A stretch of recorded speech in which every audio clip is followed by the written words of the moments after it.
দর্শক, আমরা অত্যন্ত দুঃখের সঙ্গে জানাচ্ছি বিএনপি চেয়ারপারসন ও সাবেক প্রধানমন্ত্রী বেগম খালেদা জিয়া আর নেই। আজ সকাল ৬টায় রাজধানীর এভারকেয়ার হাসপাতালে শেষ নিঃশ্বাস ত্যাগ করেন তিনি।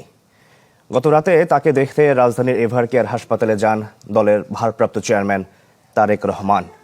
এছাড়াও হাসপাতালে যান বিএনপি মহাসচিব মির্জা ফখরুল ইসলাম আলমগীর। এর আগে হাসপাতালে গিয়েছিলেন খালেদা জিয়ার জ্যেষ্ঠ পুত্রবধূ ডাক্তার জুবাইদা রহমান, বড় বোন সেলিনা ইসলাম, ছোট ভাই শামীম ইস্কান্দার, তারেক রহমানের মেয়ে জাইমা রহমান ও আরাফাত রহমান কোকোর মেয়ে জাহিয়া রহমান।